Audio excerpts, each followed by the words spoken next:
Question number 23 हमें बोलता है care limited invited applications for issuing 6 lakh equity shares of rupees 10 each at a premium of 3 per share. Amount was payable application and allotment. Application and allotment का पैसा साथ साथ आ रहा है 3 rupees.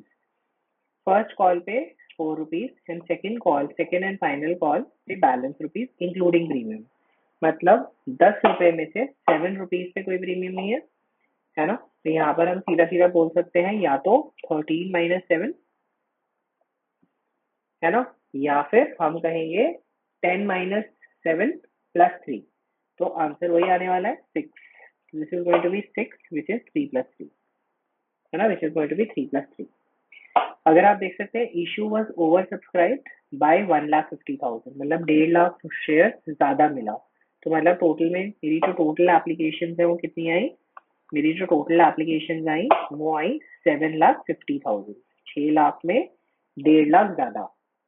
होता है एप्लीकेशन फॉर 50,000 वर रिजेक्टेड, मतलब इसमें से 50,000 को तो हमने 0 शेयर दिए, 0 अलॉटमेंट करा. बोलता है जो रिमेनिंग था उसको हमने फॉलोइंग काम किया.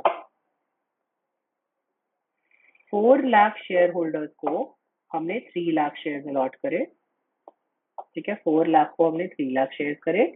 The remaining applicants were allotted the remaining share. तो मेरे पास टोटल में 6 लाख थे, तो मतलब 3 लाख, फिर यहाँ पर भी 3 लाख आया. तो अगर आप देख सकते हो ये टोटल बन गया 750 और यहाँ का टोटल आ गया 6 लाख. ठीक है सर, बेसिकली 3 ये बैलेंसिंग फिगर आ गया 6 लाख माइनस 3 लाख, और ये भी 7.5 लाख माइनस 4.5 लाख, तो 3 लाख शेयर आ गया. बोलता है जो भी एक्सेस एप्लीकेशन मनी आया था उसे हमने एडजस्ट कर लिया था टुवर्ड्स फर्स्ट कॉल. जो भी एक्सेस ऐसा आया उसको फर्स्ट कॉल में हमने ट्रांसफर कर दिया. प्रो डाटा अलॉटमेंट का बेसिक कॉन्सेप्ट. राकेश जिनको whom 6,000 shares are allotted, मतलब जिनको अलॉट करा था कैटेगरी 1 में से, उन्होंने फर्स्ट कॉल का पेमेंट नहीं दिया. His shares were forfeited. The forfeited shares were reissued at 13 per share, fully paid up after the second call. मतलब मैंने शेयर फॉरफीट करे, शेयर फॉरफीट करने के बाद फॉरफीटेड शेयर जो थे वो 13 रुपए में इशू हुए, paid up after the second call. आपको जर्नल एंट्रीज पास करनी है इन द अबाउ बुक. तो अगर आप देख सकते हो एप्लीकेशन की 2 एंट्री, एप्लीकेशन अलॉटमेंट की 2 एंट्रीज, फर्स्ट कॉल की 2 एंट्रीज है ना, एंड फाइनल कॉल की 2 एंट्रीज, राइट. इसके साथ साथ इसे फोर फीचर मतलब 6 एंट्रीज हो गई, फोर फीचर की 7th एंट्री हो गई, रीइशू की 8th एंट्री हो गई, 9th एंट्री कैपिटल रिजर्व की हो गई. तो हमारी बेसिकली इस वाले क्वेश्चन में टोटल मिला के कितनी एंट्रीज हो जाएंगी, इस क्वेश्चन में टोटल मिला के 9 एंट्रीज हो जाएंगी. चलिए जल्दी से इस क्वेश्चन को सॉल्व करना शुरू करते हैं. ज़्यादा कोई खास इसमें था नहीं. तो क्वेश्चन नंबर 23 का first part, this is the 6 marker, right. हम इसका जर्नल बनाएंगे, जर्नल, और जर्नल बना के फर्स्ट एंट्री पास करेंगे. पहली एंट्री होती है bank account debit to equity share application and allotment account. Sir अगर आप देखेंगे मेरे पास में टोटल मिला के 7,50,000 शेयर है, राइट. और 7,50,000 शेयर पे हमें कितना 3 रुपीज पेबल है, तो इंटू 3, तो 21 प्लस 150 22,50,000 है ना. 22,50,000, that's the amount that I will receive. Means application money received, right? Being application money received. Second entry हमारे पास क्या होने वाली है, equity share allotment account debit. अब अगर आप देखेंगे equity share application and allotment account, sorry not allotment, equity share application and allotment account debit. ठीक है. 2, सबसे पहले तो हम रिफंड कर देते हैं. सर रिफंड कितना होगा, 50,000 into 3, that's going to be 1,50,000 है ना. तो यहाँ पर आ जाएगा 2250, ये तो क्लियर है ही. तो इसके बाद में अब मैं पहले इक्विटी शेयर कैपिटल अकाउंट में ट्रांसफर कर देता हूँ. तो इक्विटी शेयर कैपिटल अकाउंट में कितना अमाउंट आ जाएगा, 6 लाख इंटू 3 है ना, that's going to be 18 lakh.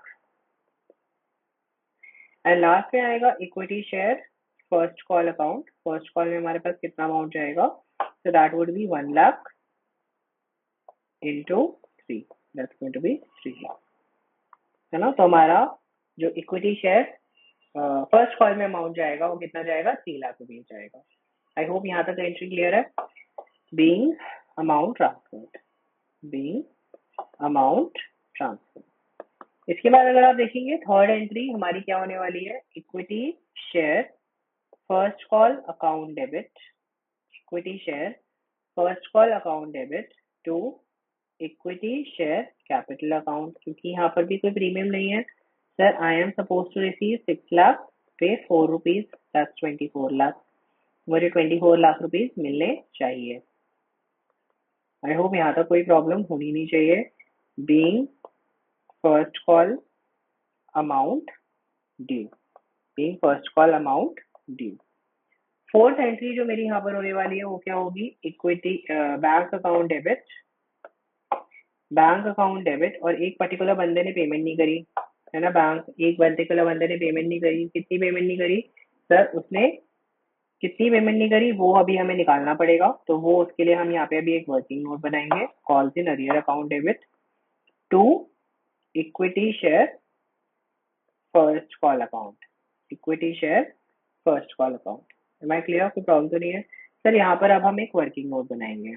अगर आपको याद होगा हम एक वर्किंग नोट बनाते थे। सर हमारा अमाउंट ड्यू कितना है, सर मेरा अमाउंट ड्यू है 24 lakh. I am supposed to receive 24 lakhs and I have already received excess money, कितना मेरे को रिसीव हो चुका है sir, excess money that I have already received is 3 lakh. मेरे को ऑलरेडी कितना पैसा मिल चुका है, 3 लाख रुपीज मिल चुका है, दैट मीन्स 21 लाख रुपीज मेरा अभी भी मिलना बाकी है, अमाउंट ड्यू ये मेरा अभी भी पेंडिंग है। सर इसमें से अगर आप देखेंगे एक पर्टिकुलर शेयर होल्डर था जिसने मुझे पेमेंट नहीं करी, है ना। एक पर्टिकुलर शेयर होल्डर था जिसने मुझे पेमेंट नहीं करी। सर उसके अलॉटेड नंबर ऑफ शेयर थे 6000, है ना। सर उसने अप्लाई कितने शेयर्स के लिए किया था, सर उसने अप्लाई किया था 6000 डिवाइडेड बाय 6 लाख इंटू 7,50,000। तो दैट मीन्स उसने अलॉट, इसने अप्लाई किया था 7500 शेयर्स के लिए, है ना। Sir he was suppose to pay me 6000 into, he was suppose to pay me 6000 into 4, that is 24,000 का उसने मुझे पेमेंट करना था, राइट। बट उसने मुझे 1500 शेयर्स पर, आई रिपीट माई सेल्फ, उसने मुझे 1500 शेयर्स पर, 1500 शेयर्स पर सर 3 रुपीज वो 4500 मुझे ऑलरेडी पे कर चुका है। दैट मीन्स उसने मुझे 19,500 का पेमेंट नहीं किया, right. How much amount did he not pay to me, sir how much amount did he not pay to me, sir he did not pay 19,500, right. I hope यहाँ तक किसी को भी कोई डाउट होना नहीं चाहिए। I am so sorry sir, यहाँ पर 7 लाख होगा, आई एम सो सॉरी, यहाँ पे 7 लाख होगा। तो ये अमाउंट भी 7000 हो जाएगा, और ये अमाउंट भी 1000 हो जाएगा, एंड ये अमाउंट भी 3000 हो जाएगा। सो दैट मीन्स उसने मुझे कितने अमाउंट की पेमेंट नहीं करी है सर, उसने हमें 21,000 के अमाउंट की पेमेंट नहीं करी है। He hasn't paid 21,000 amount to us, right? He hasn't paid 21,000 amount to us. एक बार मैं एक बार अमाउंट और चेक कर लेता हूँ, 6,000। I am so sorry, I am so sorry, यहाँ पर एक छोटा सा एरर हो गया। Yes, I am so sorry, मैंने यहाँ पर कैटेगरी रीचेक नहीं किया, तो यहाँ पे अमाउंट थोड़ा सा मिसमैच हो गया। सर यहाँ पर अमाउंट होगा, उसके पास अलॉटेड नंबर ऑफ शेयर थे 3 lakh,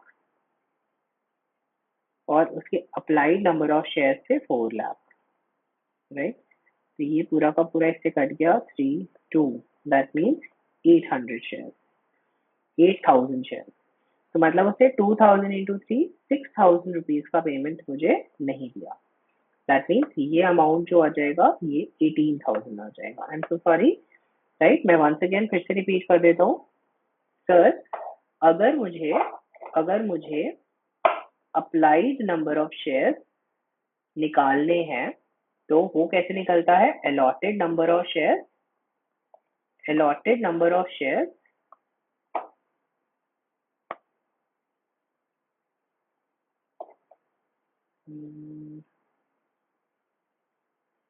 okay, allotted, okay, allotted number of shares, है ना, allotted number of shares into divided by total allotted share, total allotted in the category into total applied in the category. तो अगर आप देख सकते हो मेरे लिए allotted number of shares थे 6000 और total allotted number of shares कितने थे 3 लाख, क्योंकि मैंने 4 लाख एप्लीकेंट्स को 3 लाख शेयर्स दिए थे, और total applied number of shares कितने थे 4 लाख। तो बेटा मेरे पास यहाँ पे ये सब कट जाएगा, तो ये यहाँ पे 2 से कटेगा तो आंसर आ जाएगा 8000। दैट मीन्स उसने 8000 शेयर के लिए अप्लाई किया था। Sir he was supposed to pay me 24000 6000 share पे 4 rupees, but he did not pay me 2000 shares, मतलब 8000 minus 6000. So that means how much did he not pay me? He did not pay me 2000 shares पे 2000 shares पे 3 rupees वो already मुझे access दे चुका है, मतलब 6000 वो मुझे एक्सेस में ऑलरेडी दे चुका है। तो अब मैंने क्या करना है सर, मैंने अब उसमें से वो माइनस कर देना है। तो अगर आप देखेंगे यहाँ पर अमाउंट कितना आ जाएगा, 18 माइनस होगा तो 20 लाख 82,000 है ना। तो अगर आप देखेंगे कॉल्स इन अरियर में आ जाएगा 18,000, 20 लाख 82,000 यहाँ पे आ जाएगा, एंड 21 लाख हमारे इक्विटी शेयर फर्स्ट कॉल में आ जाएगा। फिर अगर आप देखेंगे इक्विटी शेयर फर्स्ट कॉल में यहाँ पर हमने क्रेडिट किया 21 लाख, और अगर आप देख सकते हैं equity share first call already हम 3 लाख से क्रेडिट कर चुके हैं, तो ये देख लीजिए हमारे टोटल 24 लाख से मैच कर गया है, तो इसमें कोई प्रॉब्लम होनी नहीं चाहिए। आई होप यहाँ तक क्वेश्चन में कोई प्रॉब्लम नहीं होनी चाहिए, राइट। सर हमें क्वेश्चन में बोला था इसके इमीडिएटली बाद शेयर फॉरफीट कर दिए गए, इसके इमीडिएटली बाद शेयर फॉरफीट कर दिए गए, लेकिन जो शेयर री इशू हो रहे हैं, जो शेयर री इशू हो रहे हैं वो कब हो रहे हैं, शेयर री इशू हो जाएंगे हमारे फर्स्ट फाइनल कॉल के बाद। तो अगर आप देख सकते हो हमारे पास फर्स्ट सबसे पहले तो हम शेयर फॉरफीट कर देते हैं। शेयर फॉरफीचर की एंट्री क्या होने वाली है, सर शेयर फॉरफीचर की एंट्री होने वाली है equity share capital account debit, equity share capital account debit, I think तो ये फिफ्थ एंट्री है हमारी, है ना, फिफ्थ एंट्री है, right. Equity share capital account debit to, क्योंकि प्रीमियम अभी तक मांगा ही नहीं है इसीलिए ड्यू भी नहीं है, to equity share first call account, या क्योंकि I have use calls in arrear तो मैं यहाँ पे कॉल्स इन अरियर यूज करने वाला हूँ, है ना, क्योंकि मैंने यहाँ पे calls in arrear account use किया है ना मेन एंट्री में, तो मैं calls in arrear account use करने वाला हूँ, कॉल्स इन अरियर अकाउंट, ठीक है, टू शेयर फॉरफीचर। अगर आप देख सकते हैं 6000 शेयर्स पर अभी तक 7 रुपीज हमने मांगा है ना, that is 7 6 42,000।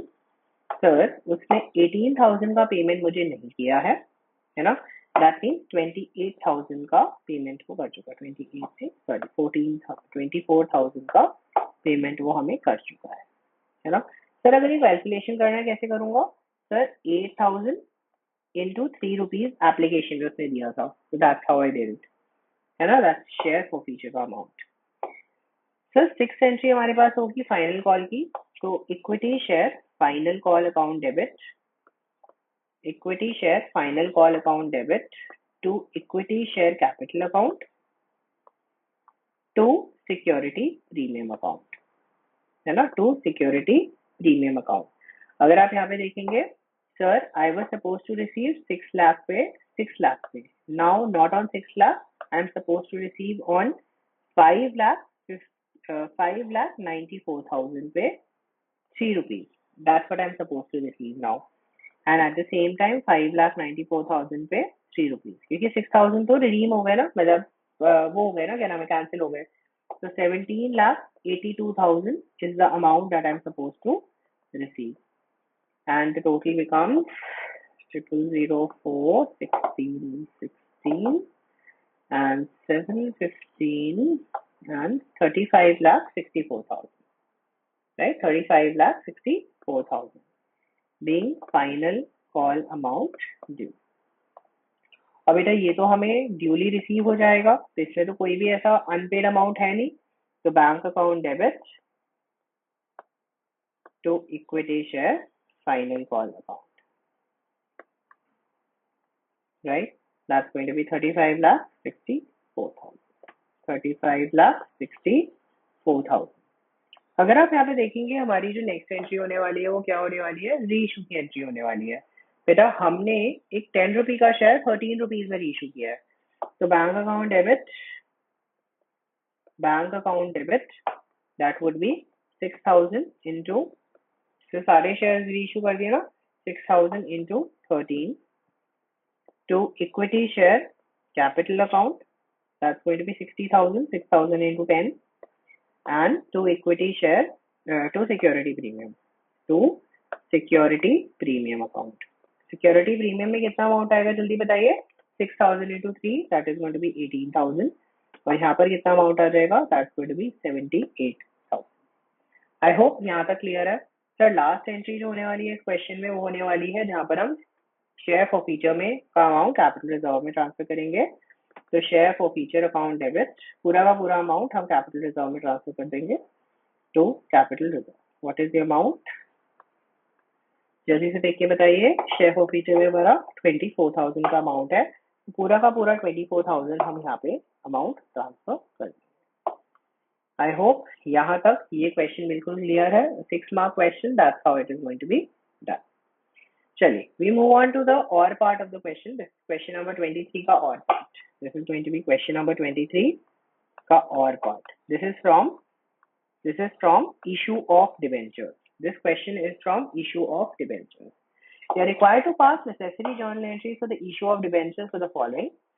Arman Limited issued 750 12% debentures 100 at a discount of 10%, redeemable at a premium of 5%. तो सिंपल एंट्री होने वाली है बैंक अकाउंट डेबिट, पहली एंट्री होने वाली है, दिस इज ए पार्ट। तो उसकी पहली एंट्री होने वाली है bank account debit to debenture application and allotment account. ठीक है, debenture application and allotment account. और आपको पता ही है इस वाली एंट्री में मैं हमेशा बोल रहा हूँ पहले एंट्री पास करो बाद में अमाउंट लिखो। Debenture application and allotment account debit, ठीक है, टू एक लाइन छोड़ दीजिए, टू कितना परसेंट डिबेंचर है, to 12% debenture, to 12% debenture, to since this debentures are issued at a discount, तो जो भी डिस्काउंट का अमाउंट है वो कहाँ जाएगा सर, वो लॉस में जाएगा, क्योंकि these debentures are issued at premium on redemption. These debentures are redeemable at premium on redemption. Sir debenture account में कितना जाएगा, 750 into 100, that's going to be 75,000। तो डिबेंचर अकाउंट में तो जाएगा 75,000। ठीक है सर, अब हम बात कर लेते हैं सर प्रीमियम ऑन रिडम्पशन कितना जाएगा। सर प्रीमियम ऑन रिडम्पशन जाएगा 75,000 का 5%, that's going to be 3750, 3750। Sir 75,000 का कितना परसेंट डिस्काउंट है, अगर आप देखेंगे कितना परसेंट डिस्काउंट है सर, यहाँ पे 10% डिस्काउंट है। इसका मतलब 7500 plus 3750, 3750 plus 7500, that comes out to be 11250, 11250। Sir अब हम यहाँ पे ये बैलेंसिंग फिगर निकाल लेंगे, 3750 75, इसका मतलब यहाँ पर आ जाएगा 67,500, और ये अमाउंट आ जाएगा 67,500, 67,500। Right, that's how I basically do this question. मैं इस टाइप के क्वेश्चन को हमेशा ऐसे चलता हूँ क्योंकि मैं पहले दूसरी एंट्री करता हूँ जिससे कि मेरी अमाउंट में कभी कोई गलती ना हो। ठीक है सर, सेकंड एंट्री बोलता है, second part, Sohan limited issued 809% debentures at a premium of 20 per share, redeemable at a premium of 10 per debenture, है ना, redeemable at premium and issued at premium। तो 20 रुपए के प्रीमियम पे इशू हुआ है और 10 रुपए के प्रीमियम पे रिडीम होगा, है ना। तो अगर आप जानते हो इस वाले केस में जो हमारा बी पार्ट है, सॉरी ये हमारा सेकेंड वाला पार्ट है, सेकेंड एंट्री है, इसका सेकेंड है, ये हमारा सेकेंड एंट्री आ गया। तो सेकेंड एंट्री में हमारा पहला एंट्री हो जाएगा bank account debit to debenture application and allotment account, debenture application and allotment account, है ना। सेकेंड एंट्री हो जाएगा debenture application and allotment account debit है ना। डिवेंचर एप्लीकेशन और अलॉटमेंट अकाउंट डेबिट, एक लाइन छोड़ देता हूँ। टू कितना परसेंट डिवेंचर है बेटा, हमारे को यहाँ पे क्वेश्चन में दे रखा है 9% डिवेंचर 800, 9% डिवेंचर, है ना। Sir I have 800 debenture into 100, तो आंसर आ जाएगा 80,000। 80,000 तो मेरा डिवेंचर का अमाउंट हो गया। सर यहाँ पर है सिक्योरिटी प्रीमियम, सर क्योंकि ये डिवेंचर किसने पे इशू हो रहे हैं, प्रीमियम पे इशू हो रहे हैं, so that's going to be 800 into 20, that's going to be 16,000। Sir in debentures पे प्रीमियम और रिडम्पशन भी है, प्रीमियम और रिडम्पशन भी है, कितना है sir 800 into 10, that's 8,000।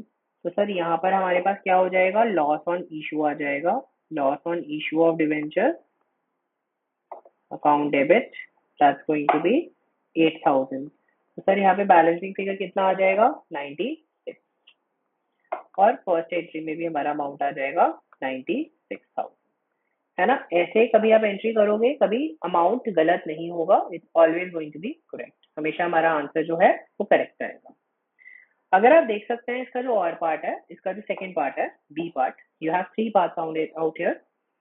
X limited ने एक लोन ऑब्टेन किया है 4 लाख रुपीस का आईडीबीआई बैंक से, कंपनी ने 5,009% डिबेंचर्स 100 रुपीज के इशू करे हैं कोलैटरल सिक्योरिटी।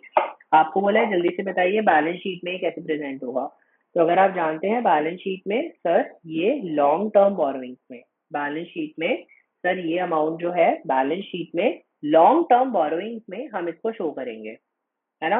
और लॉन्ग टर्म बोरोइंग्स में हम इसको मेंशन करेंगे लोन फ्रॉम आईडीबीआई, है ना, क्योंकि हमने लोन लिया है ना, और वहीं पे मेंशन कर देंगे secured by issue of debenture, है ना।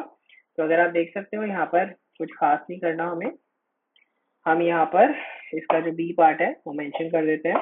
सर यहाँ पर हम extract of balance sheet mention कर देते हैं, एक्सट्रैक्ट ऑफ बैलेंस शीट, ठीक है। आपको पता ही है बैलेंस शीट के एक्सट्रैक्ट में हमारे पास क्योंकि एक्सट्रैक्ट है और आपका यहाँ पे vertical form of balance sheet बनता है। तो यहाँ पर आपको पता ही है हेडिंग आने वाली है इक्विटी एंड लाइबिलिटी, है ना, इक्विटी एंड लाइबिलिटी, ये हमारी हेडिंग है, मेन हेडिंग है। जो फर्स्ट पार्ट, पहली हेडिंग होती है शेयर होल्डर फंड, उसमें तो आएगा नहीं सर, सेकेंड नंबर वाली हेडिंग में आएगा जिसकी हेडिंग होती है नॉन करेंट लाइबिलिटी, है ना, जिसकी सेकेंड हेडिंग होती है नॉन करेंट लाइबिलिटी।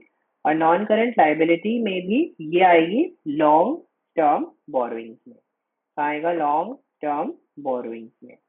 सर इसको हम कहाँ दिखाने वाले हैं, सर हम इसको दिखाने वाले हैं नोट नंबर 1 में, है ना। और आपको क्वेश्चन में ऑलरेडी अमाउंट पता है 4 लाख, तो ये तो हमारा कोई टेंशन है ही नहीं। अब हम यहाँ पे नोट्स टू अकाउंट मेंशन करेंगे, notes to account, note number 1 यहाँ पे बनाएंगे जिसका नाम बनाएंगे लॉन्ग टर्म बोरोइंग, जिसका नाम बनाएंगे लॉन्ग टर्म बोरोइंग, और इसके अंदर मेंशन कर देंगे लोन फ्रॉम बैंक। तो लोन फ्रॉम बैंक मैंने लिया है 4 लाख रुपए का, है ना, इशूड अगेंस्ट,